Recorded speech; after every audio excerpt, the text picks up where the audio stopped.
Assalamualaikum, hi welcome back. Aku jadi kayak Ricis. Assalamualaikum, hi welcome back to my channel dengan Fitri di sini. Untuk di video kali ini aku ingin membuat Q&A, pertanyaan-pertanyaan kalian yang sudah aku rangkum dari 3 video aku yang terakhir ini. Oke, langsung aja ke pertanyaan pertama. Ini udah aku punya contekan semuanya di sini ya. Dari Hairun Nisa Asis. Mbak mau nanya, HSG sama hidro apa sama ya? Terus itu tadi obat apa sih namanya yang diminum biar nggak nyeri? Jadi HSG dan hidrotubasi alias hidro sama-sama merupakan prosedur untuk melihat apakah saluran indung telur kita ada sumbatan atau tidak. Cuman bedanya HSG itu merupakan prosedur ronsen di mana ada cairan khusus alias zat kontras yang dimasukkan ke dalam rahim kita. Kemudian di foto ronsen. Nah, kelihatan banget itu di foto ronsen. Aliran zat kontrasnya itu kelihatan nggak, keluar nggak dari 2 saluran indung telur kita. Jadi kalau misalnya ada yang tersumbat, langsung kelihatan semuanya di foto itu. Sedangkan untuk hidrotubasi prosedurnya sama dengan HSG, cuman cairan yang dimasukkan bukan zat kontras melainkan cairan fisiologik.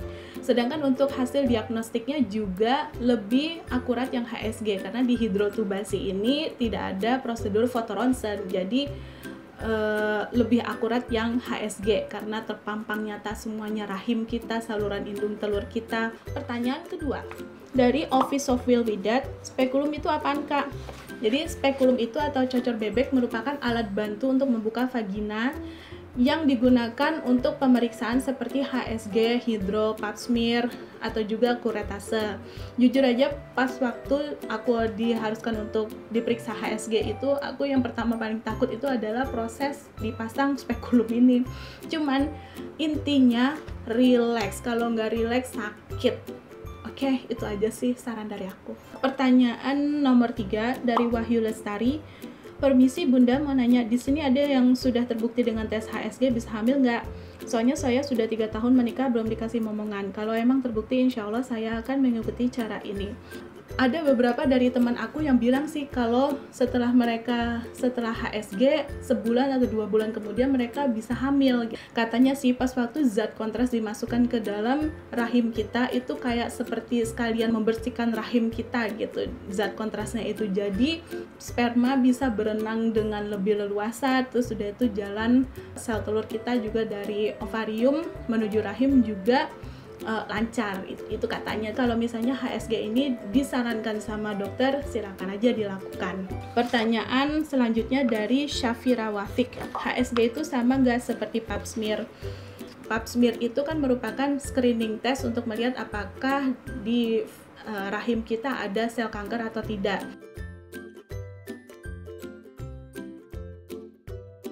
Kemudian udah selesai, itu aja prosesnya. Sedangkan kalau HSG lebih ribet lagi. Pertanyaan selanjutnya dari Nurmalasari. Kak, aku mau tanya dong, bener emangnya di Eka Hospital HSG dokternya cewek?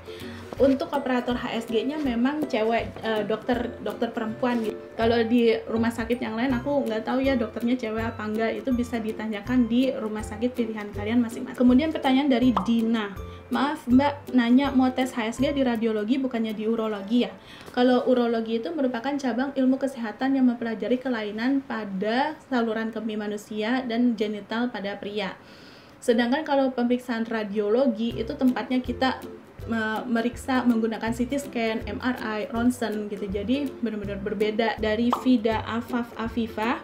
Kak, pas kakak dinyatakan PCOS ada gangguan kah pada siklus menstruasi selama ini? Jadi kalau aku menstruasi sebelumnya ini benar-benar berantakan, jadi bisa 30 pada siklus yang 1 30 hari, siklus yang 2 35 hari, bahkan bisa sampai 52 hari aku baru dapat haid. Jadi berantakan dan aku bahkan nggak tahu kapan masa subur aku gitu. Jadi pas waktu setelah nikah ini aku juga kebingungan nih gimana nih caranya gitu. Nah, baru ketahuan aku PCOS diperiksa sama dokter. Dan juga pas waktu mesnya itu kadang-kadang sedikit, kadang-kadang haidnya itu benar-benar luar biasa ya, derasnya. Jadi bahkan malam-malam bisa sampai aku pakai diaper yang dewasa kalau lagi parah banget derasnya. Jadi selain A little longer than a few minutes later. Jadi selain haidnya, siklusnya berantakan, pas waktu lagi haid pun deras banget yang keluar dan lama, bisa sampai 15 hari. Pertanyaan selanjutnya dari Ovi Ulum, tes HSG itu selisih berapa hari setelah USG transvaginal ya? Mohon infonya. Dan ini sudah ada jawabannya dari Ira Jayanti. Bantu jawab, HSG dilakukan pada hari 9 sampai hari ke-12, dihitung pada haid pertama, dipastikan haid sudah bersih, tidak ada flek, dan jangan berhubungan intim sama suami dulu. Makasih banyak ya untuk Mbak Ira Jayanti udah bantu jawab. Pertanyaan selanjutnya dari Khaira Agustina, Mbak minum painkillernya dikonsultasikan dulu nggak sama dokternya? Dokter menyarankan nggak? Jujur aja aku dapat info meminum painkiller sebelum HSG itu tuh dari nonton video YouTuber di luar gitu. Jadi mereka mencari info, kebanyakan pada bilang kalau pas suatu HSG sakit gitu, keramnya tuh sakit, dan mereka menyarankan untuk meminum painkiller. Pas waktu sebelum melakukan prosedur HSG, aku nggak ditanyain sama dokter ataupun ditawarin untuk minum painkiller sama sekali. Jadi itu inisiatif aku sendiri sih, dan alhamdulillah bikin nggak sakit gitu. Kemudian dari Intan Imelda, berapa lama pengerjaan HSG? Nggak sampai 1 jam, sebentar banget sih. Yang bikin lama itu pas waktu dimasukin spekulum, kalau misalnya nggak relax itu jadinya sakit, dan itu bikin kita tegang, dan itu bikin dokter jadi susah dan harus nenangin kita dulu gitu supaya spekulumnya bisa masuk. Pertanyaan selanjutnya dari Devi Sulistiorini, Hai Kak Fitri, saya mau nanya, kakak waktu itu USG transvaginal itu pada saat haid atau tidak? USG transvaginal disarankan untuk tidak melakukannya pada saat haid karena semuanya harus bersih ya, karena alatnya itu kan dimasukkan ke dalam vagina kita gitu, jadi supaya alatnya nggak kotor dan hasil diagnostiknya juga lebih bagus. Kemudian pertanyaan selanjutnya adalah pertanyaan yang paling banyak ditanyakan sama kalian di kolom komentar aku. Dari Indah Muharram, Mbak, aku mau tanya kalau periksa keseluruhan suami istri berapa ya biaya keseluruhannya? Terus dari Kenti Lukman 01, Kak maaf mau nanya pas HSG biayanya berapa ya? Aku juga sama lagi promil terus disuruh pemeriksaan HSG, jadi mau nanya-nanya dulu. Kemudian dari Lukman Hakim, Kak kira-kira periksa HSG bayarnya berapa ya? Soalnya aku mau periksa HSG tapi belum periksa Kak, takut bayarnya mahal, jadi kan aku harus nyiapin duitnya dulu. Ini 3 pertanyaan yang mewakili semuanya. Aku pas waktu periksa tes HSG dan semuanya itu dilakukan pada bulan Januari 2018, jadi udah lama banget. Kemungkinan biayanya juga beda dari tahun 2018, jadi aku udah ngumpulin, cari-cari info ke lab, terus udah itu ke rumah sakit untuk biaya terupdate. Untuk biaya tes HSG ini sebelumnya aku minta maaf banget karena di setiap kolom komentar yang menanyakan berapa biaya tes HSG di Eka Hospital itu, aku jawabnya 1,2 juta. Tapi setelah aku lihat kwitansinya ternyata ada jasa operator radiologi sebesar 700.000. Jadi kalau misalnya di total biaya tes HSG itu sebesar 1,9 juta. Nah ini aku mau konfirmasi lagi ke Eka Hospital BSD berapa biayanya untuk tahun ini, tapi nomor telepon mereka nggak ada yang bisa dihubungin. Jadi aku telepon RS Awal Bros untuk nanyain tes HSG di sana. Itu semua udah include jasa operator radiologi. Totalnya semuanya 1,9 juta.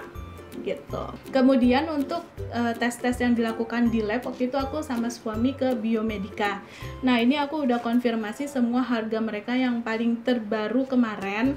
Langsung aja waktu itu aku diperiksa FT4 sebesar 385.000, TSH 310.000, LH 435.000, FSH 440.000, prolaktin 425.000, estradiol 540.000, progesteron 560.000, anti-Mullerian hormon atau AHMH sebesar 780.000.